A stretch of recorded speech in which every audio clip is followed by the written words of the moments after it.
Cette semaine, je vous propose de résoudre l'un des mystères les plus fascinants de l'archéologie.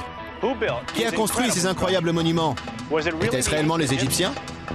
Ou bien ont-ils été légués par une civilisation disparue? Pour connaître la vérité, je vais m'introduire au cœur de la plus grande pyramide du monde, m'enfoncer profondément sous la première pyramide jamais construite. Je vais vérifier les théories qui prétendent que le Sphinx est 2 fois plus ancien qu'on ne le croit généralement. À la recherche de la vérité, je ne reculerai devant rien.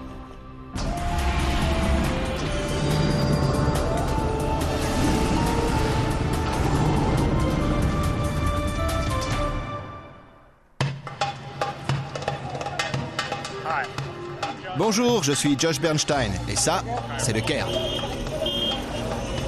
C'est une des villes les plus peuplées au monde, plus de 20 millions d'habitants. Et depuis plus de 1000 ans, c'est aussi l'une des plus célèbres. Il est facile de comprendre pourquoi. Son architecture magnifique et ses marchés florissants ont toujours attiré les visiteurs. Quand on se promène, on a le sentiment que la ville est très ancienne. Mais tout est relatif. Le Caire n'a été fondé qu'en 970, alors que la civilisation égyptienne date de plus de 4000 ans.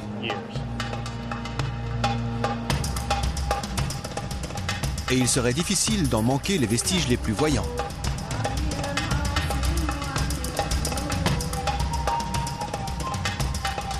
Des 7 merveilles du monde antique, seules les pyramides sont encore debout. Aujourd'hui, elles se dressent toujours dans le désert, mais à la lisière de la ville, pratiquement absorbée par la banlieue de Gizeh. Pour aller jusqu'aux pyramides, je décide de faire le voyage à l'ancienne, en passant par le désert à dos de dromadaire. J'ai vu des milliers de photos des pyramides, mais on n'a aucune idée de leur taille véritable tant qu'on n'est pas à leurs pieds. Je crois qu'il faut s'approcher encore pour avoir une meilleure vue. C'est ici que j'espère pouvoir apprendre l'origine réelle de ces monuments extraordinaires. D'après les archéologues, c'est vers les années 2550 avant notre ère que les pharaons ont rassemblé des milliers d'ouvriers pendant des décennies pour se faire construire ces mausolées géants. Mais tout le monde n'est pas d'accord. Certains prétendent que les pyramides sont bien plus anciennes et que ce ne sont pas les pharaons qui les ont fait construire.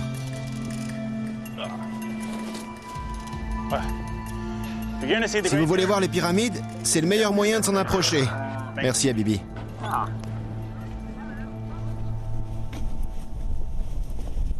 John Van Hocken de l'Association pour la recherche et la vérité est tout sauf un archéologue.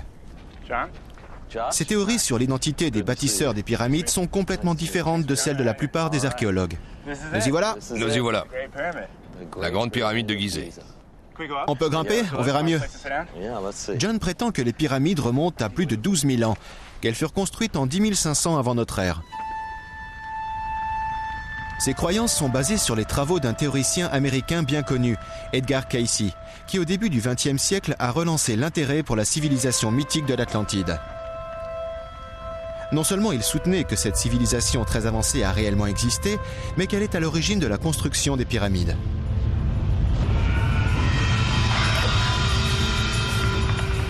D'après John, l'Atlantide sombra sous les eaux dans un violent cataclysme, entraîné par un tremblement de terre, il y a 12 000 ans environ. Quelques survivants se réfugièrent en Égypte, où ils apportèrent les connaissances et la sagesse de leur civilisation avancée. En pleurant leur mort, ils ont érigé les pyramides pour commémorer la disparition de leur pays. Donc ça a été construit 10 500 ans avant notre ère. Oui. Vous avez la preuve? Nous nous appuyons sur les mythes, les légendes et des preuves indirectes. Mais certaines de ces preuves sont assez impressionnantes. Et elles doivent être prises en compte quand on essaie de dater l'endroit. Donnez-moi un exemple de ces preuves indirectes. On est assis sur une montagne de preuves. Une montagne de preuves de haute technologie et d'habileté nécessaires à une pareille construction. Les Égyptiens auraient-ils pu construire ceci? Non. Les blocs de pierre sont trop grands. Ils sont trop bien taillés, trop bien assemblés. Certains éléments de cette pyramide sont trop extraordinaires pour avoir été fabriqués par un groupe primitif à cette époque. Pour John, les Égyptiens de l'époque ne possédaient pas les compétences techniques nécessaires à la construction des pyramides. D'après lui, la réussite d'un projet aussi grandiose nécessitait un savoir et une technologie qui avaient été perdus à l'époque des pharaons et que seuls les Atlantes plus avancés auraient pu posséder. Quoi d'autre? Quels sont les autres éléments qui indiquent que cette pyramide a été construite par une culture avancée? L'alignement des étoiles dans la constellation d'Orion. Vous remarquerez qu'ils ont construit la première pyramide, puis la deuxième, directement dans l'axe de la première, et ensuite la troisième est décalée. Exactement comme les étoiles dans la ceinture d'Orion. Les deux premières sur la même ligne et la troisième décalée. Beaucoup d'autres monuments sur Terre sont alignés sur les étoiles. Mais John affirme que l'orientation des pyramides correspond à l'orientation exacte d'Orion il y a 12 000 ans. Précisément à l'époque où les Atlantes auraient été en train de construire les pyramides à Gizeh. Pourtant, d'après les archéologues qui ont daté au carbone le ciment des pyramides, la construction est bien plus tardive. Elle remonte au règne de Khéops, en 2500 avant Jésus-Christ. John, et les preuves directes, les archéologues sont parfaitement sûrs de leur date? Leurs meilleures preuves viennent de la datation au carbone. Et pourtant, nous pensons que quand Khéops est arrivé ici, le monument était déjà ancien et qu'il s'est contenté de le réparer. Donc la date obtenue au carbone est correcte, mais ils n'ont pas construit les pyramides, ils ne faisaient que les réparer. Ils réparaient ce qui était, même pour eux, un monument très ancien. Beaucoup d'archéologues sont indignés quand on suggère que les anciens Égyptiens étaient trop primitifs pour avoir construit les pyramides. Et le premier d'entre eux, c'est le docteur Zahi Hawass, le secrétaire général du Conseil supérieur des Antiquités d'Égypte. Le docteur Hawass conduit des fouilles sur le plateau de Gizeh depuis plus de 25 ans. Et si quelqu'un peut me dire la vérité, c'est bien lui.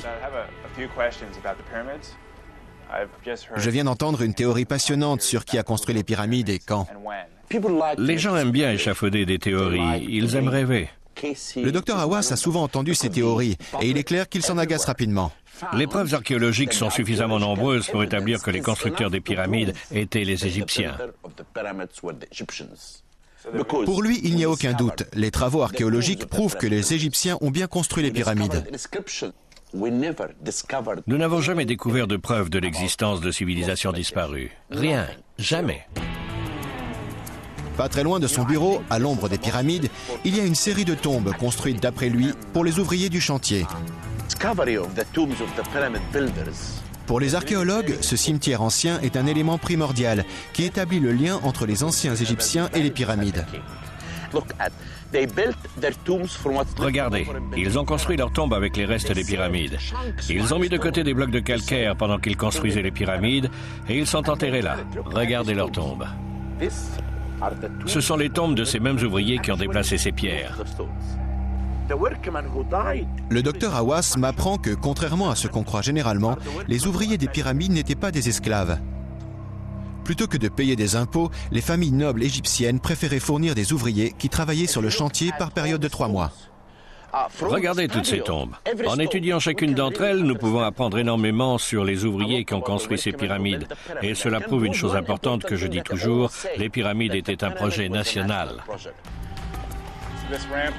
Ce qui rend difficile l'étude des pyramides, c'est la rareté des inscriptions à l'intérieur. Sans indication écrite sur l'identité des bâtisseurs et la date de la construction, les certitudes sont difficiles à établir. Les tombes des ouvriers permettent cependant de répondre à certaines questions. Les gens enterrés ici ont laissé sur leur tombe des inscriptions qui renseignent les archéologues sur leur vie.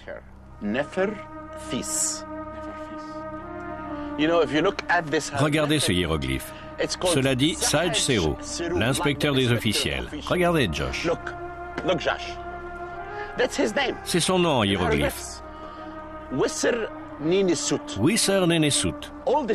Toutes ces tombes que je vais vous montrer portent les titres des gens comme contremaîtres des ouvriers qui traînaient les blocs, surveillants des sculpteurs ou dessinateurs ou artisans. Tout ça, ce sont des faits qui nous prouvent que les bâtisseurs des pyramides étaient en fait des gens comme vous et moi. Mais ils n'ont pas laissé que leur nom derrière eux. Josh, vous croyez à la malédiction? J'en ai entendu parler. Bon, vous y croyez? Je préfère ne pas être maudit, alors oui. C'est exactement ce que je vais vous montrer. Une malédiction que cet homme a laissée. Et cela dit, écoutez tous, si quelqu'un touche à ma tombe, il sera mangé par un crocodile, un hippopotame et par un lion. C'est une malédiction. C'est une malédiction. Bon, et celui qui a exhumé le corps et étudié le squelette, il a été mangé par un crocodile? Non. Un hippopotame? Les crocodiles ne peuvent manger que ceux qui croient aux civilisations disparues.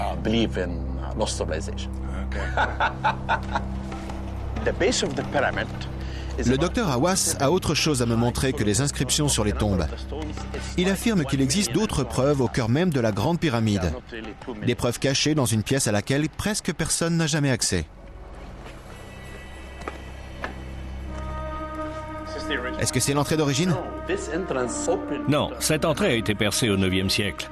Quand le calife Al-Mamoun, celui des 1001 nuits, est arrivé à la tête de ses soldats, ils ont tenté d'entrer dans la pyramide, mais ils n'ont pas pu trouver l'entrée. Ils ont alors percé celle-ci et sont entrés comme nous maintenant.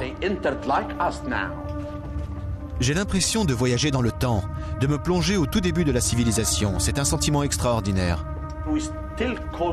Cette entrée s'appelle encore l'entrée Al-Mamoun. Mamoun. Mamoun, des 1001 nuits. Je croyais que tout avait été inventé dans les contes des 1001 nuits. Mais si le héros de ces histoires est un personnage bien réel, alors peut-être que les théories de John Van Auken, elles non plus, ne sont pas imaginaires.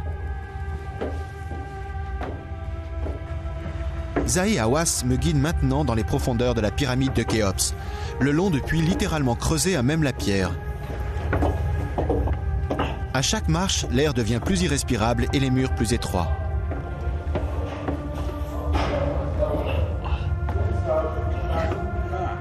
C'est agréable de pouvoir se redresser. Vous avez vu comme c'est dangereux de grimper? Waouh! Mais c'est une aventure. Nous allons voir de nombreuses preuves que ce sont bien les Égyptiens qui ont construit ces pyramides. Nous sommes à 60 mètres à l'intérieur de la pyramide et ce n'est pas fini. Le docteur Hawass va me montrer des preuves qui mettront un terme définitif au débat sur l'identité des bâtisseurs des pyramides. Je cherche à savoir qui a réellement construit les mystérieuses pyramides de Gizeh. John Van Auken assure qu'elles ont été bâties par les survivants de l'Atlantide, tandis que selon Zahi Hawass, tout indique qu'elles sont l'œuvre de pharaons égyptiens. Où est la vérité? Le docteur Hawass m'entraîne dans les profondeurs de la pyramide à la recherche de nouveaux indices.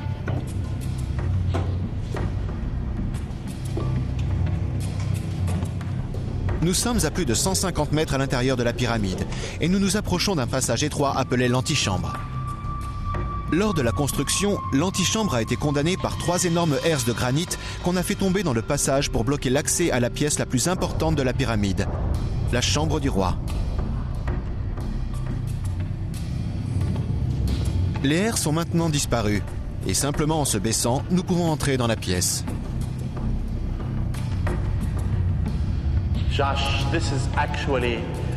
Josh, ici nous sommes dans la 3e chambre funéraire de la pyramide. Elle est faite de granit. La pièce entière est taillée dans... Chaque bloc pèse environ 16 tonnes. Je n'arrive pas à le croire. Vous imaginez amener tous ces trucs jusqu'ici, depuis le niveau du sol, tout en haut jusqu'ici? Regardez, venez, regardez ça. Regardez les joints.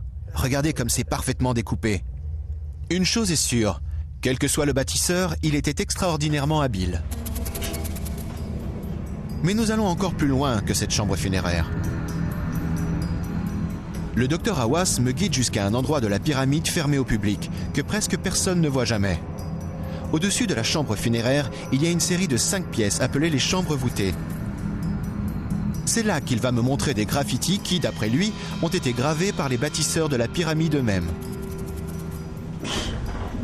Pour y accéder, il faut ramper dans un puits étroit, percé à l'origine par les maçons, afin de pouvoir ressortir une fois leur travail terminé. Le puits est fermé aux visiteurs depuis des années, et nous ne pouvons y entrer que grâce à l'autorisation spéciale de Zahi Hawass.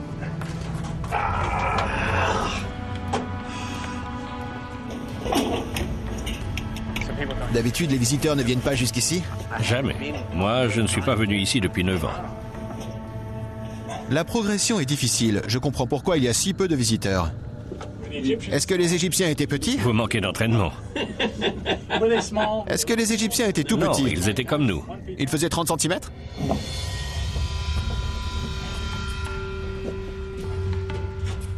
« 30 mars 1837, la chambre de Wellington ?» On a découvert ces chambres en 1837, quand les explorateurs anglais se sont creusés un chemin avec de la poudre à canon.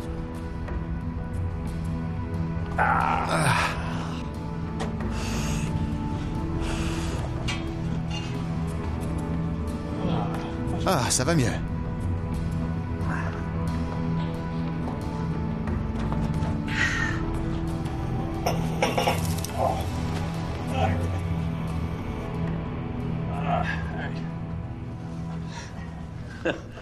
Ça va? Oui, vous savez... Oh, c'est la chambre de Nelson? Oui, chaque pièce porte le nom d'un explorateur anglais. Au fil des années, les visiteurs ont couvert de graffitis les murs et les plafonds jusqu'à ce que les autorités égyptiennes décident de condamner l'accès à cette partie de la pyramide. Mais nous ne sommes pas venus jusqu'ici pour voir des graffitis du 19e siècle. Vous savez, Josh, on est dans un endroit où personne d'autre n'a le droit d'entrer. Ça a été dur pour vous, hein? C'est une véritable aventure.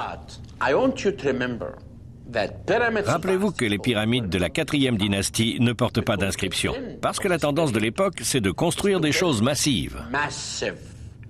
Dans d'autres tombes égyptiennes, on trouve une décoration élaborée et des hiéroglyphes. Mais pas dans les pyramides de Gizeh. Ici, rien ne raconte l'histoire des monuments. Les seules inscriptions sont des graffitis. Les anciens Égyptiens divisaient la main-d'œuvre en unités de 2000 hommes. Et ces unités étaient divisées en 2 groupes. Chaque groupe avait un nom. Et chaque groupe était dirigé par un contremaître. Et chaque groupe d'un millier d'hommes. Si ces graffitis ont bien été faits par les hommes qui ont construit les pyramides, alors nous connaîtrons avec une quasi-certitude la date de la construction et l'identité des bâtisseurs. Je vous suis.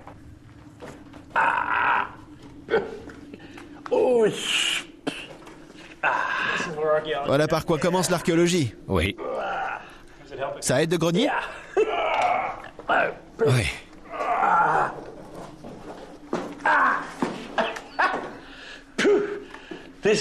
C'est amusant. Allez, faites-moi voir. Donnez-moi ça. Donnez-moi ça. Vous voyez, c'est le mot Wao-Khufu. Je vais vous dire quelque chose. Il y aura toujours des gens pour dire que ça a été écrit par les visiteurs des 2 derniers siècles. Mais vous savez, pour moi qui suis archéologue, je sens l'histoire. Je peux savoir si ça a été vraiment écrit par un ouvrier ou pas. Et autre chose, si vous avez un miroir, vous verrez que derrière de nombreux blocs, il y a des graffitis semblables qui ont été faits derrière chacune des pierres dans les 5 chambres. Et si je le mets comme ça? Je n'ai pas l'équipement nécessaire pour voir entièrement l'arrière de la pierre, mais j'arrive quand même à voir des inscriptions avec mon petit miroir de poche. On peut voir des graffitis derrière les pierres, devant les pierres, mais je vais vous en montrer un grand dans la 5e chambre avec le nom des groupes qui ont construit les pyramides. L'aventure continue à l'étage. Ce serait la preuve la plus convaincante que ce sont bien les anciens Égyptiens qui ont construit les pyramides. S'il y a des graffitis derrière les blocs, cela veut dire qu'ils ont été faits avant que les blocs ne soient mis en place par les maçons. Et donc, le lien avec le règne de Khéops, 2500 ans avant notre ère, serait fermement établi.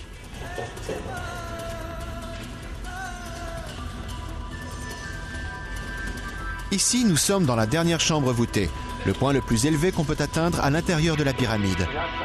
Allons-nous réellement découvrir l'équivalent de la signature d'un artiste? Regardez, c'est le cartouche du roi Khéops. Et voici le hiéroglyphe qui signifie le groupe des fidèles de Khéops. C'est le nom du groupe qui a construit la pyramide. Et le nom de ce groupe est inscrit encore ailleurs. Où? Inclus dans de nombreux graffitis autour d'ici. Pas seulement dans la pyramide, mais dehors aussi. Les égyptologues ont réussi à reconstituer l'administration responsable de la construction. Mais pour moi, c'est l'élément le plus décisif, que les ouvriers qui ont transporté les blocs jusqu'ici aient fait partie des fidèles de Khéops. Et ils ont signé. Ils ont signé. C'est génial. Bon, je vous laisse et je vous parlerai d'autres preuves encore pour les Égyptiens. Je ressors tout seul? Oui. Ok, pas de problème. Je descends de 5 niveaux et 3 cordes? Oui. Ok, pas de problème. Je vais attendre un peu ici. Je n'en reviens pas de la chance que j'ai. Zahi m'a laissé seul dans la plus haute chambre voûtée de la pyramide, là où personne n'a le droit d'entrer. Je regarde autour de moi, je continue d'être impressionné par cette extraordinaire réalisation. L'assemblage des blocs était si parfait qu'il a à peine bougé en presque 5000 ans. La pyramide tout entière pèse autour de nous, autour de cette petite pièce. C'est un grand privilège de pouvoir être ici, de voir les hiéroglyphes originaux que les ouvriers ont laissés derrière eux dans un moment de fierté en disant « C'est nous qui avons construit ceci », de voir tous ces graffitis gravés au fil des ans. Je suis frappé par la différence de qualité du travail ici. Certains joints qu'on a vus en montant étaient absolument parfaits, précis, comme fait au laser. Mais ici, c'est bien plus brut, plus inégal. Vous voyez ici, le travail n'a pas été fini. Il y a beaucoup de marques de coupe. Ces lignes rouges montrent le tracé de la taille que voulait l'architecte pour ce bloc, mais il n'a pas été obéi. Ici, c'est une vision plus intime de la construction de la pyramide. Cette observation minutieuse conduit à des preuves plutôt convaincantes. Voir le nom des ouvriers écrit sur les murs à côté de celui de Khéops, c'est frappant. Mais pouvaient-ils réellement effectuer un tel travail il y a plus de 4500 ans? Je vais me rendre dans une carrière et essayer par moi-même de tailler des pierres comme les anciens Égyptiens le faisaient. J'ai visité la grande pyramide de fond en comble pour savoir qui l'a bâtie et quand. Le docteur Zahi Hawass m'a guidé à l'intérieur pour me montrer des preuves de la présence d'ouvriers égyptiens. Mais John Van Hocken soutient que seuls les survivants de l'Atlantide auraient eu les connaissances et les capacités techniques pour construire la pyramide. Je vais essayer de comprendre comment on a pu tailler et transporter les millions de blocs de pierre qui constituent la pyramide.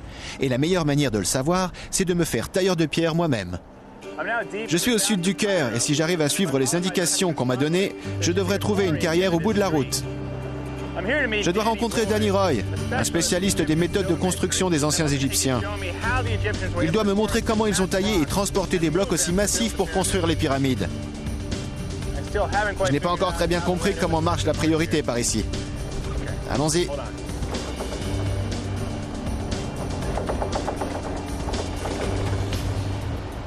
Les Égyptiens utilisent le calcaire depuis des milliers d'années. La région est truffée de carrières qui s'enfoncent profondément dans la terre. En roulant à travers les gravats accumulés par des siècles d'exploitation, j'ai l'impression de voyager dans le temps. Et d'une certaine manière, c'est ce que je fais. En Égypte, le travail de la pierre est une tradition ininterrompue depuis l'époque des pharaons. Et les méthodes n'ont guère changé. Cette pierre qui est extraite de la carrière, c'est le même calcaire que celui qui a servi à l'édification des pyramides. Je suis donc au bon endroit pour vérifier si l'on peut véritablement exécuter cette tâche immense. Ici, on fait les choses à l'ancienne? À peu près, oui. Les outils sont un peu différents de ceux qu'on utilisait sous les pharaons, mais en gros, les techniques sont les mêmes, oui. En quoi sont-ils différents? Les pierres que taillent ces ouvriers sont destinées à des villas ou à des ponts plutôt qu'à des pyramides. Et les outils qu'ils utilisent sont faits d'acier trempé, un métal bien plus dur que le cuivre ou le bronze dont disposaient les anciens Égyptiens. Cet homme, ce qu'il fait, c'est qu'il va fendre la pierre. Il veut fendre le bloc? Oui. Il lui faut combien de temps pour faire ça? Pour fendre un bloc comme ça? Ouais. Quelques minutes. Vraiment? C'est très rapide. Ce qu'il fait maintenant, il crée une onde de choc tout le long du bloc pour être sûr que le bloc se fonde bien dans la bonne direction.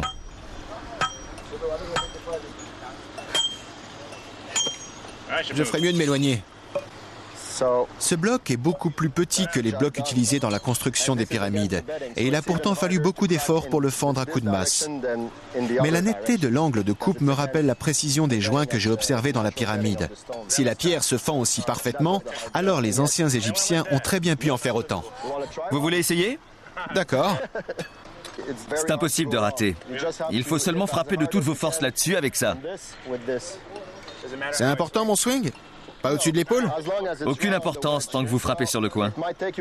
Il vous faudra peut-être plus de coups parce que lui, il fait ça depuis 40 ans, mais allez-y. Un seul coup suffit? Je ne sais pas. J'y vais à fond. Moins de 10. Tout le monde nous regarde. Bon, j'y vais. Oui. Strongly. Oh, yeah. Encore. More. Yeah, you have it. Oui, vous l'avez. Oui. Encore un? Oh, that's good. Ça va? Non, ça va. Merci. Ça va. Merci. Ma première taille de pierre. Combien? Je vais être payé maintenant? D'accord, merci. Shukran. Maintenant, il faut que vous sachiez qu'au temps des pharaons, ils ne disposaient pas de ces masses et de ces coins. En fait, je découvre que j'ai fendu ce rocher en utilisant le dernier cri de la technologie égyptienne en matière de taille de pierre. Si avec des moyens modernes, le travail est si long, en utilisant les outils anciens, la tâche doit être quasiment impossible.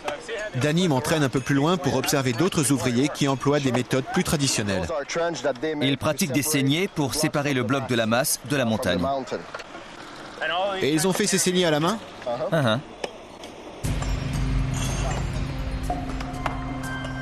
Danny me décrit comment des milliers d'ouvriers armés de ciseaux en cuivre ou en bronze ont taillé des saignées dans la roche calcaire. Les blocs étaient ensuite soulevés et transportés jusqu'au chantier de construction. C'était un travail épuisant. Aujourd'hui, la technique de base est restée la même. Les ouvriers travaillent toujours pieds nus sous l'implacable soleil égyptien. Après des milliers d'années, le seul changement, c'est l'utilisation d'outils en acier. C'est beaucoup de travail. Il y a 3000 ans ou aujourd'hui, c'est beaucoup de travail. Ici, souvent, le métier se transmet de père en fils. Leurs pères les ont amenés ici quand ils étaient gamins? Oui, c'est donc bien une tradition qui remonte jusqu'au pharaon. Et maintenant, les outils se sont un peu améliorés, ce qui veut dire que c'était très dur autrefois. Reprends-le, plus bas. Les blocs de pyramide pèsent de moins d'1 tonne à plus de 20 tonnes. En moyenne, ils font 2,5 tonnes. Alors comment ont-ils été déplacés jusqu'au chantier? Danny a apporté un traîneau semblable à ceux qu'ont utilisés les anciens Égyptiens, et on va l'essayer. On fait quoi? Maintenant, on va tirer le traîneau sur cette surface.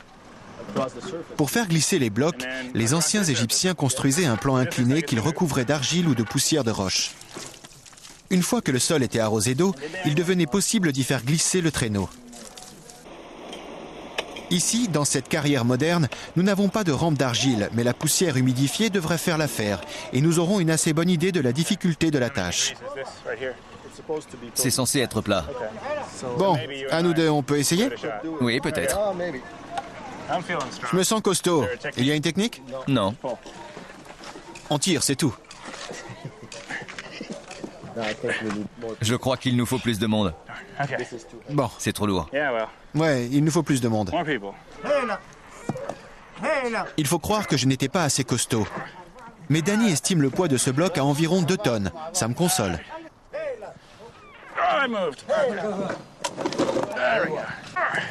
Une fois qu'on a été assez nombreux, on a réussi à bouger le bloc sans trop de problèmes.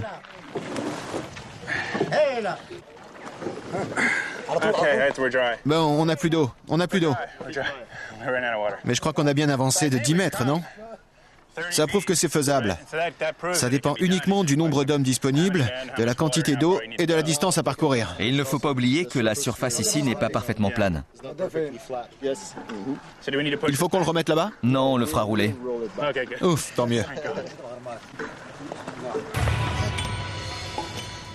Le travail dans les carrières, c'est un métier dur et pénible, mais c'est faisable. En 30 ans, avec assez de monde et une bonne motivation, les ouvriers d'autrefois ont très bien pu tailler et rassembler tous les blocs nécessaires. 30 ans. C'est le temps qu'il a fallu, selon les archéologues, pour construire la Grande Pyramide. Après avoir observé les graffitis laissés par les ouvriers des pharaons à l'intérieur des pyramides, après avoir visité cette carrière, il me semble de plus en plus clair que ce sont bien les anciens Égyptiens qui ont construit les pyramides. Mais le doute existe encore. John Van Hocken soutient que les Égyptiens ne faisaient que réparer les pyramides qui leur étaient antérieures. Est-il possible que malgré la solidité de leurs preuves, les archéologues se soient trompés de 6000 ans?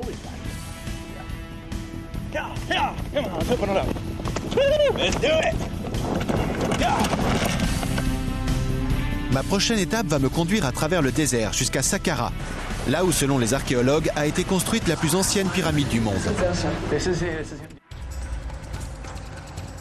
Les archéologues m'ont montré ce qui, à leurs yeux, prouve que ce sont bien les anciens Égyptiens qui ont construit les pyramides. Après avoir transpiré moi-même dans une carrière, je sais qu'ils ont pu le faire. John Van Hoeken, cependant, ne veut pas en démordre. Selon lui, seuls les survivants de l'Atlantide, avec leur technologie avancée, ont pu construire des monuments aussi extraordinaires. Et le débat ne s'arrête pas à Gizeh. Un peu plus loin, dans le désert, un autre monument mystérieux, la pyramide à degrés de Saqqara. Pour les archéologues, c'est la première pyramide jamais construite. Mais selon John, il se trompe complètement. Nous, au contraire, nous pensons que ce sont les 3 pyramides de Gizeh les plus anciennes. Alors que les archéologues pensent que les pyramides de Saqqara sont plus anciennes et montrent comment ils ont appris à les construire. Nous pensons qu'ils étaient en train d'oublier comment faire. Il faut que j'aille à Saqqara pour me rendre compte par moi-même. Et il y a 2 façons de s'y rendre. Dans un bus avec les touristes ou à cheval avec mon ami Mourad. C'est un choix facile à faire.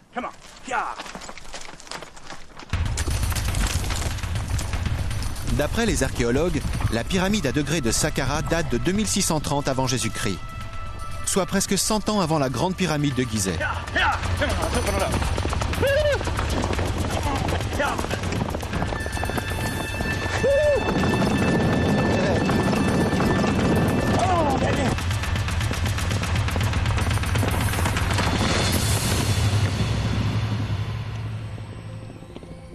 La période de construction des pyramides s'étale sur une durée relativement brève. En fait, c'était une affaire de famille. La pyramide à degrés a été construite pour abriter le tombeau du grand-père de Khéops, le pharaon Djoser. Josh, voilà la pyramide de Saqqara. Parfait, merci pour la balade. De rien, avec plaisir, Josh. Mon guide à Saqqara, c'est Salima Ikram, une spécialiste de l'évolution des tombes égyptiennes. Elle va m'expliquer comment la construction des pyramides a commencé ici à Saqqara avant de se développer à Gizeh.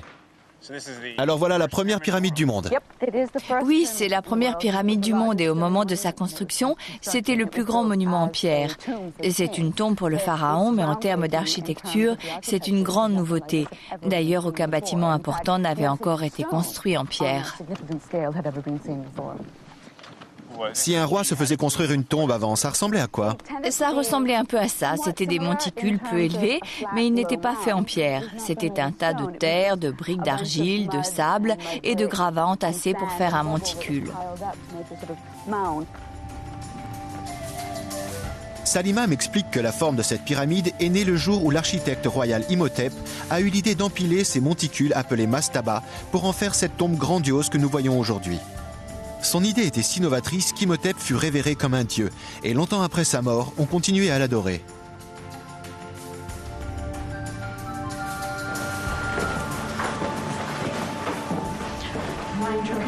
Attention à votre tête et à vos pieds, c'est très inégal. Salima souligne certaines particularités de la construction inventée ici et perfectionnée plus tard à Gizeh. Maintenant, on arrive à l'endroit le plus intéressant. Wow, c'est immense. C'est extraordinaire. Alors ça, c'est l'entrée. Oui, ce trou là-bas, c'est une porte. C'était un des accès d'origine de la tombe. Vous ne pouvez pas voir où il est enterré maintenant à cause de cet énorme bloc de granit qui bloque l'accès à la tombe. Après l'enterrement du pharaon, la tombe était condamnée. Plus personne n'y entrait. Vous avez été à Gizeh, non? Oui. Vous vous souvenez des herses? Les herses en granit. C'est une amélioration qui est venue après. Ici, il y a un seul bloc de granit énorme qui empêche les gens d'entrer. Donc ici, c'est le prototype. C'est le prototype et ensuite on peut voir son évolution en allant à Gizeh et jusqu'où il a progressé. C'est intéressant. Salima m'explique comment le bloc de granit qui bloquait l'accès à la tombe de Djoser a évolué pour devenir les 3 herses que j'ai franchies avec le docteur Hawass à l'intérieur de la grande pyramide. C'est une autre preuve que les pyramides de Gizeh s'inscrivent dans la continuité de l'histoire égyptienne. Si j'ai envie de descendre pour jeter un coup d'œil en bas, c'est possible? Malheureusement non. À la suite des tremblements de terre, c'est tout à fait instable. Mais si on va dans la tombe du Sud, je vous montrerai des décorations extraordinaires. Allons voir. Parfait, allons-y, par ici. La tombe du Sud est un cénotaphe. Elle servait de tombe symbolique du pharaon. Les décorations intérieures ont près de 5000 ans. On nous fait une grande faveur en nous laissant y entrer. Regardez ces murs. Vous avez déjà vu quelque chose d'aussi extraordinaire? Ils sont tous recouverts de ces carreaux bleus et c'est censé représenter des nattes une fois qu'elles sont dépliées. Ça, c'est la corde et ça, c'est le tressage des roseaux. Salima m'explique que la pyramide à degrés n'est pas seulement le prototype des futures pyramides. Elle est elle-même le fruit d'une évolution des formes architecturales précédentes. Ces carreaux, représentant des nattes de roseaux stylisés, font de ce complexe de pyramides à degrés une version en pierre des bâtiments traditionnels égyptiens. Et il faut considérer ce site plutôt comme le fruit d'une évolution que comme un point d'origine. C'est ce qui prouve que ce lieu existait avant Gizeh. Oui, absolument. À Gizeh, les faits présentés par le docteur Hawass étaient particulièrement probants. Et maintenant, ici à Saqqara, Salima venait de me montrer comment la pyramide à degrés s'inscrit dans la tradition culturelle égyptienne. La thèse selon laquelle ce sont bien les Égyptiens qui ont construit les pyramides semble parfaitement établie.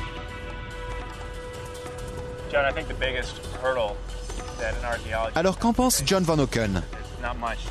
Devant toutes ces preuves, il semblerait qu'il devrait s'incliner. Mais John refuse de s'avouer vaincu. Les archéologues Zahi Hawass et Salima Ikram ont mis en pièces la théorie selon laquelle les pyramides auraient été bâties par des survivants de l'Atlantide. Mais cela n'ébranle pas les convictions de John Van Auken. Il croit dur comme fer que les Égyptiens ne faisaient que réparer des monuments qui étaient là des milliers d'années avant eux. Et devant cette montagne de preuves qu'est la Grande Pyramide, il dit qu'il a quelque chose d'encore plus ancien à me montrer. Les archéologues veulent des preuves, pas simplement des théories et des vieux mythes. Et il y a ici un élément qui ne colle pas avec les dates des archéologues. John affirme que le Sphinx est le plus ancien monument de Gizeh et qu'il en a des preuves indiscutables. De plus, il établit un lien entre la sculpture énigmatique et une bibliothèque disparue qui contiendrait toute la sagesse des architectes atlantes de Gizeh. Les géologues disent que ce type d'érosion... John m'emmène voir les traces d'érosion sur les murs qui entourent le Sphinx. Vous voyez ces rigoles creusées sur les rochers? Oui, elles ont été faites par des pluies tropicales qui érodent la roche de cette manière. Mais pour que ce soit arrivé, il faut que ce soit bien plus ancien. Parce qu'il ne pleuvait pas assez ici? D'après John, les études géologiques ont établi que ces marques d'érosion peuvent uniquement avoir été creusées par des pluies torrentielles, ce qui n'est pas arrivé sur le plateau de Gizeh depuis environ 9000 ans. Donc ces traces, c'est parce que l'eau s'écoule de cette manière et fait ces formes rondes. Exactement, c'est ça.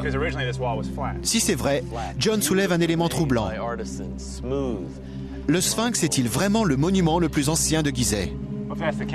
Si c'est le cas, est-ce que le mur pouvait être là avant le Sphinx? Eh bien oui, si vous regardez autour de vous, vous verrez aussi des marques d'érosion là-haut. Alors ce serait peut-être arrivé au même moment. Oui. Donc les marques d'érosion sont cohérentes. C'est ce que nous croyons. Les égyptologues disent que le Sphinx est là pour garder les tombes des pharaons. Mais si ce sont les Atlantes qui l'ont bâti, alors pourquoi gardait-il autre chose? Donc s'il surveille l'horizon et qu'il marque le temps en gardant un secret, je me demande, c'est quoi ce secret? Allons voir cette stèle. John pense que la réponse est cachée sur la stèle du rêve, une plaque de hiéroglyphes située entre les pattes du Sphinx. Et regardez l'image qu'ils ont gravée. On dirait une maison. Oui, c'est une chambre souterraine en dessous du Sphinx. D'après John, des indications importantes concernant l'héritage des Atlantes figurent sur cette stèle. Selon lui, tandis que l'Atlantique sombrait sous les vagues, une troupe de survivants aurait préservé les archives de la civilisation disparue. Ils les apportèrent ici et les cachèrent dans cette chambre souterraine. Les inscriptions de la stèle du rêve, en fait, sont une carte au trésor gravée dans la pierre. Il y a vraiment quelque chose sous le Sphinx? Oui. Pourquoi il y en a deux? Le Sphinx de gauche et le Sphinx de l'ancien temps, quand il a été construit la première fois et que les archives ont été enterrées et scellées. Ça, c'est le Sphinx d'hier. Quand vous regardez de ce côté, vous voyez en fait le Sphinx de demain, quand il s'ouvre et... qu'il révèle ses secrets. Oui. Le Sphinx cache-t-il vraiment une carte au trésor entre ses pattes? Serait-il le gardien non pas de tombes royales, mais de connaissances oubliées d'un ancien peuple? Je décide de faire venir Zahi Hawass au même endroit pour entendre ce qu'il pense des affirmations de John. Je crois que vous allez apprécier parce que vous me dites toujours « apportez-moi des éléments tangibles ». Je sais, je pourrais dire qu'il y a une chambre là-dessous et comme on ne peut pas la voir, on ne saura jamais. Mais ici, il y a un élément physique, les marques d'érosion sur ces rochers. Les géologues ne disent-ils pas que cette érosion a été causée par l'eau et que ça devait être il y a 9 ou 10 000 ans? Oui, mais il y a un seul géologue qui le dit. Un seul, oui. Mais s'il était comme Galilée, qui a dû convaincre tout le monde. Oui, il a essayé, mais je pense qu'il se trompe. Mais il pourrait avoir raison. Non. Selon lui, il y a une explication bien plus simple. Il me dit que les pierres du Sphinx proviennent du même lit de calcaire et que les rigoles sont des fissures naturelles de la roche, accentuées par des siècles d'exposition à l'érosion par le sable. Mais que va-t-il me dire de la stèle du rêve, de cette image du Sphinx perchée au-dessus de ce qui semble être une chambre souterraine? Je suis curieux de savoir ce que disent les archéologues de ces inscriptions. Ces inscriptions sont très claires. Elles montrent Toutmose IV devant le Sphinx qui repose sur un piédestal. Et les hiéroglyphes nous racontent son histoire. Je ne vois pas ce que cette histoire a à voir avec les Atlantes ou je ne sais quoi. Et ça ne ressemble pas à une maison? Non, tous les dieux égyptiens apparaissent sur un piédestal. C'est un socle parfaitement banal. Il leur faut, comme une chaise, il leur faut quelque chose comme ça. L'histoire que lit Zahi Hawass sur la stèle est complètement différente de celle de John. Pour lui, elle parle d'un pharaon nommé Toutmose IV, qui s'est élevé jusqu'au trône après avoir rêvé que le Sphinx lui parlait. Pour commémorer son rêve et son accession au pouvoir, il a érigé cette stèle. Ce que nous avons découvert, c'est des ouvriers, des inscriptions, des temples. Pour le docteur Hawass, les pyramides et le Sphinx sont sans l'ombre d'un doute l'œuvre des Égyptiens. Et les preuves qu'il apporte ridiculisent les théories de John. Il n'y a rien qui prouve le moindre lien avec l'Atlantide. C'est un mythe. L'archéologie peut tout prouver. Pour clore le débat, le docteur Hawass va encore me montrer quelque chose. Une chambre souterraine a bien été découverte sous la route qui relie le Sphinx aux pyramides. Mais ce n'est pas une bibliothèque disparue. C'est la tombe inondée d'un dieu égyptien. Faites attention, parce qu'on descend de 3 niveaux. On est au niveau 1, attention. D'accord. C'est vraiment profond. Ça glisse. Comment il ferait ici pour monter ou descendre sans ces échelles?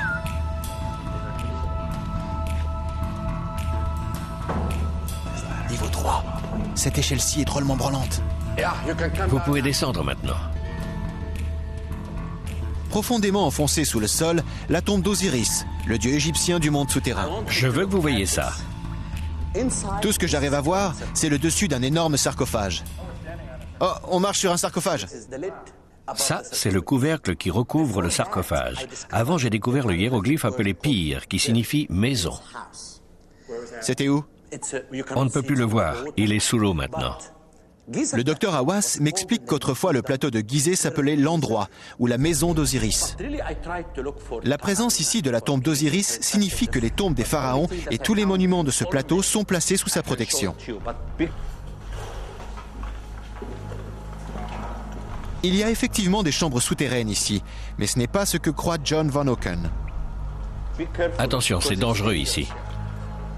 Tout ce qui a été découvert à Gizeh, que ce soit le monde souterrain mythologique ou les monuments à la surface, se rattache aux anciens Égyptiens et pas du tout au mythe de l'Atlantide. Mais vous pouvez prolonger le mythe, parce qu'il est le seigneur des tunnels de Gizeh. Il est le dieu qui les protège tous. Et nous foulons sa tombe. Oui, c'est exact. On devrait peut-être s'en écarter. D'accord. Je suis allé aussi haut qu'on le peut à l'intérieur de la Grande Pyramide. Et je me suis enfoncé aussi bas que possible sous le plateau de Gizeh. De la pointe des pyramides aux chambres souterraines, l'ancienne civilisation égyptienne brille de tous ses feux. Certains prétendent que les splendides monuments du plateau de Gizeh, ces grandioses pyramides et le sphinx énigmatique, sont l'œuvre d'une race surhumaine. Mais d'après Zahi Hawass, ils furent en réalité bâtis par des gens comme vous et moi, et ça ne les rend pas moins magnifiques. Quoi qu'il en soit, tout le monde s'accordera pour dire qu'aujourd'hui, demain et pendant les millénaires à venir, ces monuments resteront le témoignage d'un savoir-faire extraordinaire.